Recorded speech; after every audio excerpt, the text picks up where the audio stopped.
purification. La deuxième chose, c'est ce qui est... Non, la confession, puis la purification par le fait, et puis la troisième chose, c'est la commission. Donc, vous avez ces choses pour vous aider. Et quand, après la confession, vient la purification. Après la purification, vient la commission. Tu veux travailler pour l'Éternel. Dieu ne t'amènera jamais sur les champs de bataille avec les péchés. Vous savez, si David avait des péchés, David n'allait pas battre Goliath. Prêchez l'évangile, guérissez les malades, peu importe ce que les gens disent. Toi, fais ta confession, mets-toi sur les champs de bataille, tu verras comment le Seigneur va guérir les gens. Si tu fais très bien ta confession, bon, je vais m'exprimer ceci.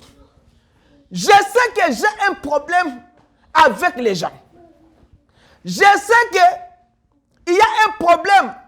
Alors moi, je vois que non, si je pars dans le combat, avec le problème que j'ai, ces gens vont m'abattre.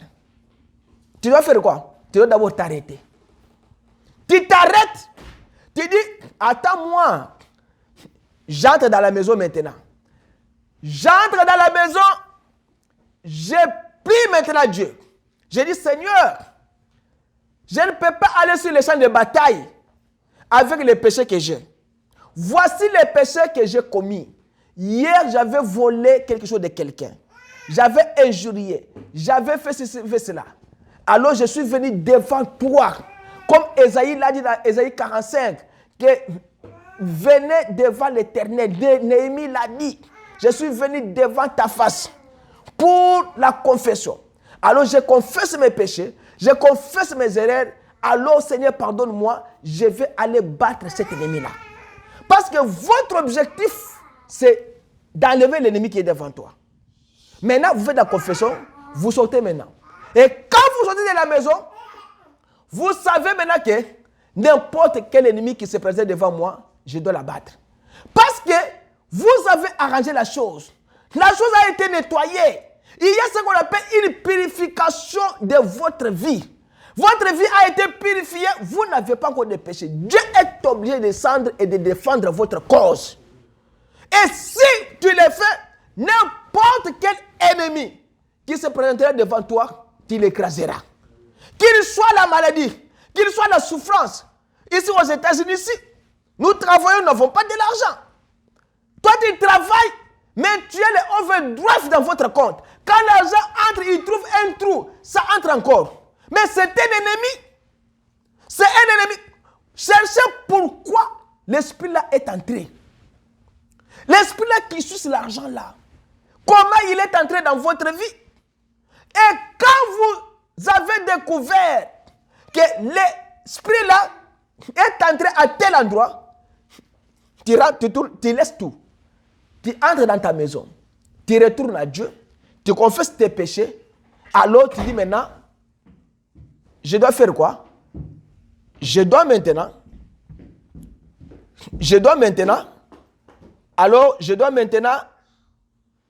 affronter l'ennemi. Quand la confession commence, confession et bandaka ndenge nini. Écoutez comment la confession commence. William Branham dit dans une prédication, Dieu m'a compris. Lorsque Pierre prêcha le jour de la Pentecôte, 3000 âmes furent sauvées, ça c'est dans Acte 2. Et baptisés le même jour, ça c'est Acte 2. Tous ceux qui crurent au Seigneur furent baptisés. Alors aussitôt que vous croyez au Seigneur et l'acceptez comme votre sauveur, allez directement vers l'eau. Et que votre confession débute là même. C'est votre confession débute quand? C'est quand vous avez cru au Seigneur Jésus-Christ. C'est là que votre confession commence. Les gens qui ont été baptisés là, qui ne sont pas allés au baptême seulement comme ça, hein. Ils ont confessé les péchés. Parce que c'est ça que la Bible dit, non? Confessez vos péchés. Ils ont écouté l'évangile. Ils ont confessé leurs péchés. Ils sont allés au baptême et Dieu leur a donné le Saint-Esprit. C'est que la confession commence les jours où vous acceptez Jésus-Christ comme votre Seigneur et votre Sauveur. Là, ça se comprend, non? Ok.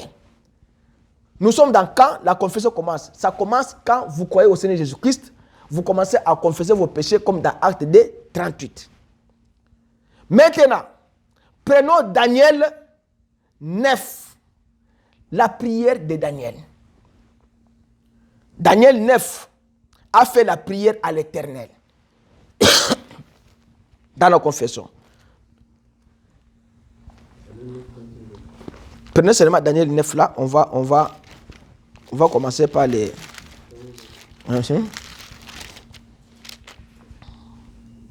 Verset 3. Écoutez ce que Daniel dit. À partir du verset 3. J'ai tourné ma face vers le Seigneur Dieu, afin de courir à la prière et aux supplications, en gênant et en prenant le sac et la cendre. Vous voyez que ce qu'il a fait, et ce que Mardochée a fait avec Esther, c'est la même chose. Ils sont tournés vers Dieu dans la prière et jeûne. Ils n'ont pas mangé. Il a dit, je ne dois pas porter les habits, les sacs. Ils doivent être dans les cendres, dans les poutounous. J'ai prié l'Éternel, mon Dieu, et je lui fis cette confession. Écoutez maintenant la confession de Daniel. Daniel 9, verset 3 jusqu'à 10. On peut se mettre à 10, mais vous pouvez lire jusqu'en bas. Écoutez maintenant c'est Daniel qui dit non. Écoutez maintenant la confession. Seigneur Dieu grand et redoutable. Commencez d'abord à élever Dieu dans la confession. Ne commencez pas à dire, oh Seigneur, je suis venu, pardonne-moi. Non, non, non. Commencez d'abord à élever Dieu dans la confession. Seigneur Dieu redoutable, l'hélice de la vallée, l'étoile brillante du matin, la rose de Saron, les premiers-nés d'entre les morts, le tout-puissant, le tout-en-tout, El Shaddai, Alpha Omega, Jéhovah Nissi, Jéhovah Sabaoth, Jéhovah Shalom. Tu élèves d'abord Dieu dans la prière. Avant de lui dire ton problème, tu vas lui élever d'abord comme ça. Dieu va dire, moi, nangai, oh ma foute ya sol, vraiment, oh offrande, nakuzo yango kaka. Tu commences d'abord à élever ton papa. Mais même si papa est fâché contre toi, il va te pardonner, il va te donner ce que tu as. Oh papa, t'as un mona kayo, papa, tikana yo. Olegiba papa nyonso amokili, oh ton père, toi propre. Parce que tu ne peux pas mépriser ton père ou bien ta mère. La Bible dit comme ça, tu dois les aimer. Comme ici, on travaille ici. Tu prends $100, tu vas envoyer à ton père, papa. Ah, yo bogare wa bogareti. $100 yangwan. Ce qui yo tengana ngena la mérite, yo muto tchanga lo pemba. Quand vous dites une telle chose à ton père propre biologique, papa va te donner encore des bénédictions. Parce que c'est papa qui bénit ses enfants. Un papa qui maudit ses enfants n'est pas un papa digne d'être appelé papa. Quand vous commencez à l'élever, papa, zona $100 wan sumana nu tala. Kenena na magasin na ville wana. Na mona osumana nu veste moko boye tango rolate boye tala papa ya Gilbert Azawan. C'est que papa va se sentir que non, j'ai un enfant. Bien que l'enfant comme il est péché, mais il va te pardonner. Commence d'abord à élever Dieu dans la confession. Le Seigneur Dieu grand et redoutable, toi qui gardes ton alliance et qui fais miséricorde à ceux qui t'aiment et qui observent les commandements. Nous avons péché et nous avons commis l'iniquité. Commence maintenant à dire à Dieu maintenant tes problèmes après avoir les levés. La prière, quand on commence par la prière, la confession, vous commencez la confession comme si vous venez avec colère. Papa, j'avais volé, hein, tu dois me pardonner. Non, ce n'est pas comme ça. Tu dois élever d'abord Dieu, maintenant confesser maintenant tes péchés. Il dit, nous n'avons pas écouté tes serviteurs, les prophètes, qui ont parlé en ton nom à nos rois, à nos chefs, à nos pères et tous les peuples du pays. À toi, Seigneur, et la justice, et à nous la confusion des faces. En ces jours, aux hommes de Juda, aux habitants de Jérusalem et à tout Israël, à ceux qui sont près et à ceux qui sont loin. Il prie pour lui et pour ses frères qui sont loin. Dans la confession, tu peux aussi prier pour ton père, pour tes frères, tes soeurs. Seigneur, Dieu, toi tu es saint. Dieu va t'écouter. Toi tu as déjà prié pour lui et Dieu a déjà pardonné ses péchés. Mais lui, il a Zakunete. Ici, Daniel prie pour lui et pour ceux qui sont loin, comme on a dit aussi dans Isaïe, dans Néhémie. Pas pour toi seul, pour aussi les membres de ta famille, tes frères, tes amis, même au travail. Il dit, dans tous les pays où tu les as chassés à cause des infidélités dont ils se sont rendus coupables envers toi. Seigneur, à nous la confusion de face à nos rois, à nos chefs, à nos pères, parce que nous avons péché contre toi. Auprès du Seigneur notre Dieu, la miséricorde et le pardon, car nous avons été rebelles envers lui. Nous n'avons pas écouté la voix de l'Éternel notre Dieu pour suivre ses lois qu'il avait mises devant nous par ses serviteurs, les prophètes. Jusqu'en bas, tu peux continuer. Voilà Daniel, comment il a su comment faire la confession. Il a élevé Dieu. Il a prié pour ses péchés, les péchés de son peuple. Il a demandé pardon à Dieu. Et Dieu l'a pardonné. Maintenant,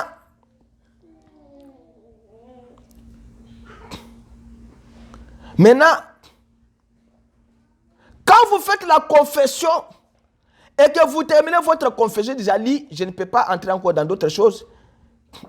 Je vais lire seulement dans l'Ancien Testament, dans le Nouveau Testament, on termine parce qu'il nous reste 14 minutes.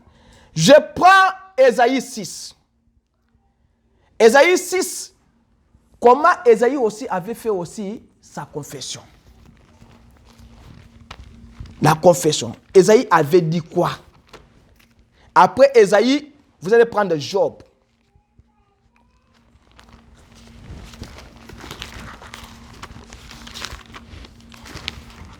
Ésaïe 6. Ésaïe a fait la confession en disant ceci. L'année de la mort du roi Osias, j'ai vu le Seigneur assis sur un trône, verset 1, très élevé, et les pans de sa robe remplissaient les temples. Des séraphins se tenaient au-dessus de lui. Ils avaient chacun 6 ailes, d'un dont ils se couvraient la face, d'un dont ils se couvraient les pieds, et d'un dont ils se servaient pour voler. Ils criaient l'un et l'autre, et disant, Saint, Saint, Saint est l'Éternel des armées, toute la terre est pleine de sa gloire. Les portes furent ébranlées dans leur fondement par la voix qui retentissait et la maison se remplissait de fumée. Alors j'ai dit, malheur à moi. La confession d'Ésaïe commence. Malheur à moi, je suis perdu car je suis un homme dont les lèvres sont impures. J'habite au milieu d'un peuple dont les lèvres sont impures. Et mes yeux ont vu le roi, l'Éternel des armées. Mais l'un des séraphins vola vers moi, tenant à la main une pierre ardente qu'il avait prise sur l'autel avec des pincettes. Il a touché ma bouche et dit, ceci a touché tes lèvres. Ton iniquité est enlevée et ton péché est expiré. Quand il a reconnu que lui, Ésaïe, était avec le roi, son espoir était dans le roi. Maintenant, Dieu vient, Dieu ôte le roi. Ésaïe est resté sans espoir. Et soutien. Maintenant, toute la gloire qu'il avait auprès du roi est partie. Parce qu'un autre roi va remplacer, il ne doit pas lui remettre à la place. C'est là où maintenant il a compris maintenant que non. Il y a un roi des rois qui existe. Il s'appelle le Seigneur Jésus-Christ. Il y a un roi, il y a les rois qui ont décidé, tous les rois. Il s'est retrouvé qu'il est déshabillé. Il est désintéressé. Il n'a pas de force. Il n'a pas de soutien. Et il a commencé à faire sa confession. Oh Seigneur, Dieu de gloire. William Branham me dit ceci. Nous voyons que c'était devenu pour Esaïe une question de vie ou de mort. Et il s'est écrié, il a confessé ses péchés, il a confessé les péchés du peuple. Et une fois sa confession terminée, il a entendu un bruit au-dessus de lui. Et quand il a levé les yeux, il y avait là le chérubin qui volait le long, comme on avait vu, qui disait Saint, Saint, Saint est l'Éternel des armées. Alors, quelque chose était en train de se passer. C'était devenu pour Esaïe une question de la vie ou de la mort. Dieu était entré en action quand Esaïe avait commencé à faire sa confession. Dieu avait vu que non, cet homme est aux limites. C'est que Moutou Asuki. Il n'y a pas encore de l'espoir pour lui. Alors il a vu que mon seul espoir, c'est le Seigneur Dieu. C'est à lui que je dois tourner maintenant la face comme Dieu l'avait dit. Il dit, et Esaïe s'est écrié, je les lèvres impires, car une voix venait de parler. Ça l'avait changé. Ça avait changé Esaïe, pourquoi? Parce qu'il avait fait une confession. Voyez? Job a fait aussi sa confession. La femme de Job lui a dit, maudit Dieu et mère. Et Job a dit à sa femme, tu parles comme un insensé. Dieu qui a donné, c'est lui-même qui a encore repris cela. L'éternel Dieu, on ne peut pas le maudire. Tu ne peux pas maudire Dieu et vivre. Tu parles comme une femme insensée. William Branham dit qu'il y a eu Job de l'Ancien Testament que Satan, notre accusateur, a accusé d'être un pécheur secret. Mais Job savait qu'il n'avait pas péché. Il savait qu'ils avaient confessé tout ce qu'il avait fait. C'est que quand Job a vu que ses enfants sont morts, ses chats ont été brûlés, ses animaux, il était devenu un homme méprisable, Job a confessé ses péchés. Oh Seigneur, peut-être quelque part j'ai fait mal. Ou bien mes enfants, quand ils partaient dans des fêtes, ils ont mal fait quelque chose. Job s'est recherché en tant qu'un enfant de Dieu. En tant qu'un élu, il s'est recherché pour savoir où est-ce qu'il était tombé pour que cette histoire lui arrive. Alors, il savait qu'ils avaient offert un holocauste. Et c'était l'exigence de Dieu. C'était tout ce que Dieu exigeait, un holocauste et une confession. Pour Esaïe, il fallait qu'Esaïe puisse offrir à Dieu quelque chose et faire sa confession afin que Dieu revienne encore. C'est Dieu lui-même qui avait envoyé Satan pour le faire comme ça. Mais Dieu savait qu'il doit offrir un holocauste et il doit faire sa confession. Quand il a offert quelque chose, c'est pourquoi les serviteurs de Dieu qui prient pour vous, si vous voyez un serviteur de Dieu qui vous dit seulement que non, on prie, et des fois quand on prie, si vous avez ce qu'on appelle offrande de... C'est pas offrande d'amour, d'action de grâce. Ça existe dans la Bible. Alors quand on prie pour toi, si tu as même $1 à donner, tu peux donner $1. Mais ce n'est pas celui qui prie là, qui existe de l'argent. Non. C'est toi la personne qui on a prié. Quand tu vois que Dieu a fait, tu peux venir avec quelque chose pour donner à Dieu comme une offrande. Alors, et Satan dit, je prenais les chameaux et tout. Mais Job demeura néanmoins inflexible. Quand il savait que Dieu, il était certain que Dieu lui avait parlé. Et il avait satisfait à ses exigences en donnant l'Holocauste, en offrant et en faisant sa confession.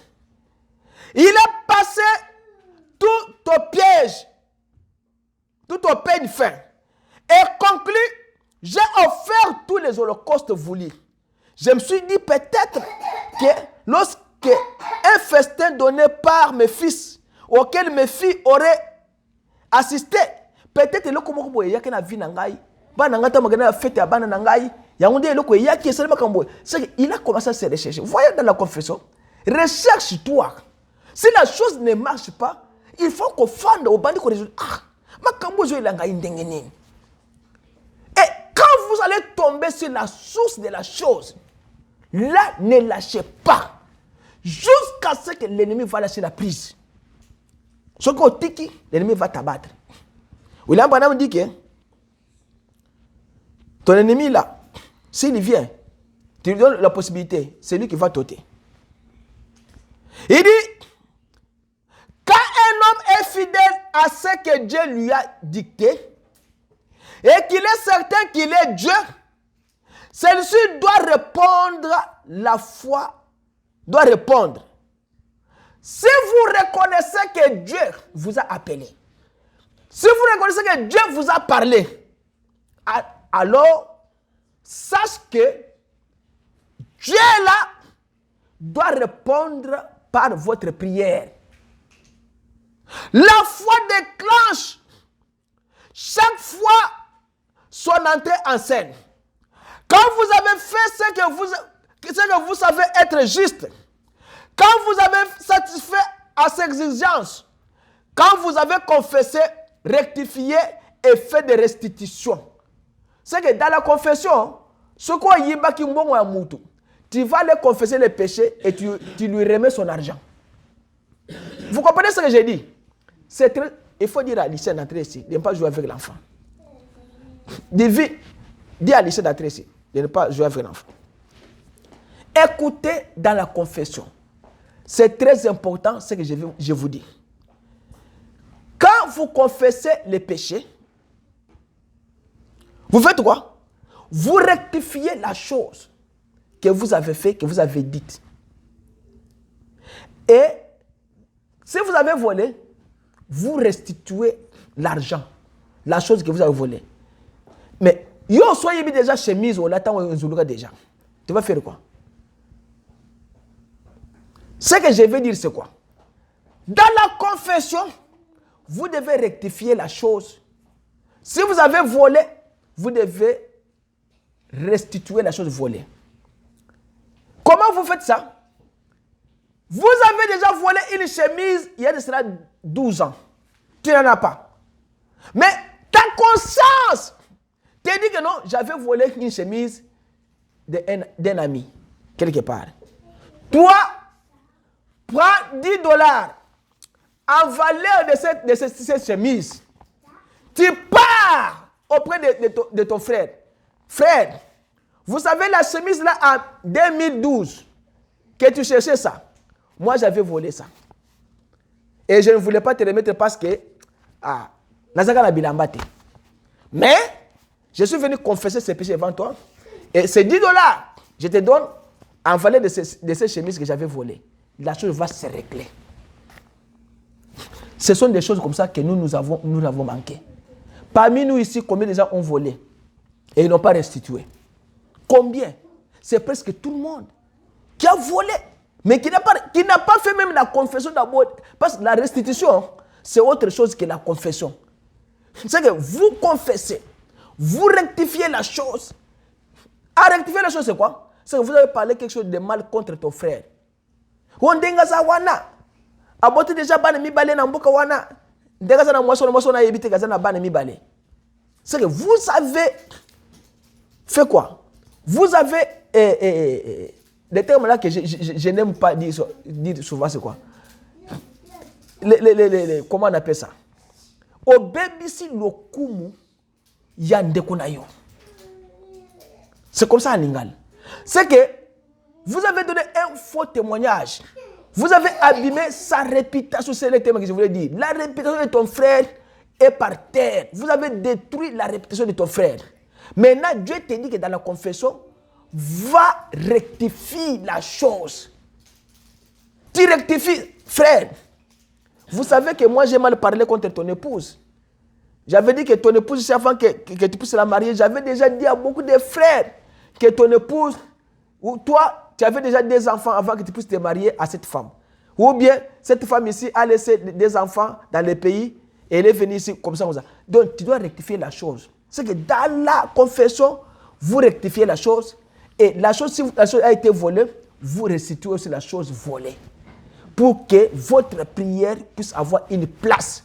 Ce que vous avez fait, vous avez au bon de l'Inzam, vous avez porte. Et que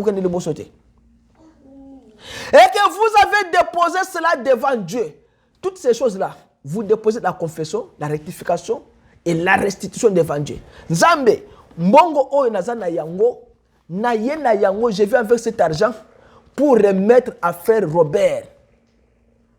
Parce que je l'avais volé. C'est pourquoi je rectifie la chose. Alors, j'ai fait ma confession. Et cet argent, je vais lui remettre de son pantalon et sa chemise que j'avais volé. Devant Dieu. Dieu maintenant va répondre du haut du ciel. Comme on est très juste, je vais m'arrêter ici. Et puis, je dis seulement deux choses dans le Nouveau Testament, et puis j'ai dit la dernière chose pour conclure. Alors, dans le Nouveau Testament, il y a un chef, vous pouvez prendre ça d'abord dans Matthieu 8:8. Écrivez Matthieu 8:8, et puis écrivez aussi Matthieu 15:22. Il y avait une femme, Cananéenne. Alors, cette femme est sortie en criant à Jésus, disant, ça c'est Matthieu 15:22. Hein? Ah, ok, je dois vous donner. Je termine ici. Vous allez écrire. Alors, cette femme dans Matthieu 15:22, femme est sortie. La femme a dit, Seigneur, aie pitié de moi, ma fille est cruellement tourmentée d'un démon. Prenez Matthieu 15:22. Quand je dis comme ça, prenez la Bible, lisez. Ce sont des choses comme ça qui vont vous aider. Et il lui répondit. Jésus ne répondit aucun mot. Quelqu'un qui sort devant Dieu. Nzambe sungangai. Nzambe a dit de l'autre côté. Pourquoi Dieu n'a pas dit un mot? Dieu attendait la confession. Et ses disciples s'approchèrent, les prières disant, renvoie-la car il crie après nous. Yesu levé le côté. Mais moi, je suis dans Yesu. Seigneur, aie pitié de moi. Seigneur, aie pitié de moi. Seigneur, aie pitié de moi. Yesu a bêti kara. Maintenant, écoutez. Jésus répondant dit, je ne suis pas envoyé aux brebis perdues. Je ne suis envoyé qu'aux brebis perdues de la maison d'Israël. Batindangai kaka paya. Bana ya Israël oyo babunga batinanga pa batu oyo te. Momoni, là où Jésus n'était pas venu pour ces gens, j'étais venu pour ses enfants, pour ses propres frères. Comme on a lu dans Zacharie 12. Et elle vint et lui rendit hommage. Momoni ndenge ba de confession na ye. Cette femme-là vient et n'a pas commencé à dire et ma fille, et mon fils, et ma fille, et mon mari. Non. Commence d'abord à rendre hommage à Dieu dans la confession. Tombo la Zambé. Oh Jésus, les fils de Dieu très haut, les fidèles, l'ami fidèle, toi l'héros de Saron, toi la main cachée, l'étoile brèche du matin, la lumière du soir, toi ceci, toi cela. Tu rends hommage à Dieu, à Jésus. Yes, on a lâché prise.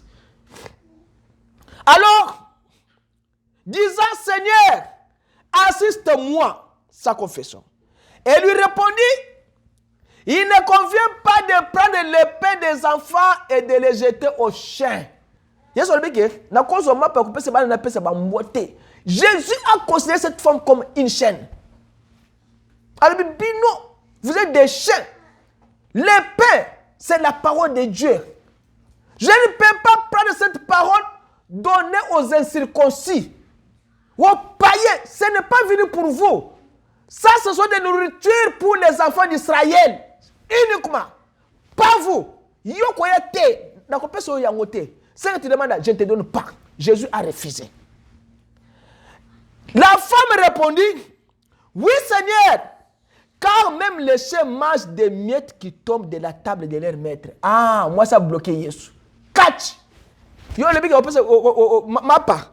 Ozo pesa bana, pesa bana kupesa mbote. Meta umana bakoliate. Mikemi on ko na tablet. Mbope ayaka aliaka pe. Ngape na za mbwa na yeko ya mikemi tombe na table ya bana wana. Yesu catch. Yesu kaka c'est Jésus a prononcé la parole. La femme a prononcé aussi la parole. Et la parole que la femme a prononcée a bloqué Jésus. Jésus a été bloqué. Comme Moïse avait bloqué Dieu. Comme tu vois ces peuples ici que moi j'ai souffert avec.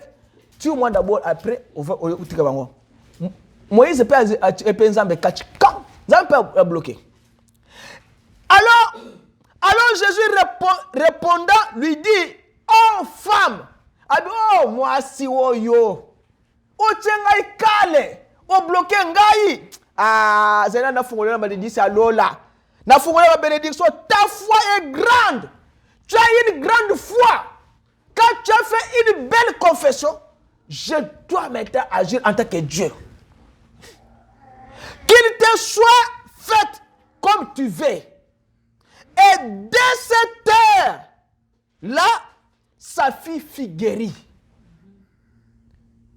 Vous voyez? Ah! C'est que quand tu as bêté Jésus, catch. Parce qu'elle a commencé d'abord à reconnaître les hommages. Vous savez quand on dit qu'elle a rendu hommage à Dieu, à Jésus. Elle a fait quoi? Elle a dit beaucoup de choses. Aux grands prêtres.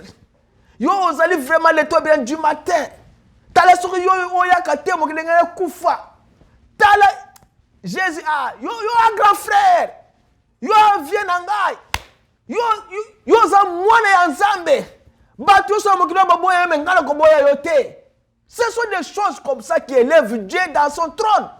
Si vous élevez Dieu dans la confession, vous lui rendez hommage réellement, Dieu va se mettre debout comme du temps de Daniel. Quand Daniel a fait la confession, Daniel savait qu'il était juste et Dieu devait intervenir dans tout obstacle qui devait venir devant lui. Il le savait. Matthieu 8:8.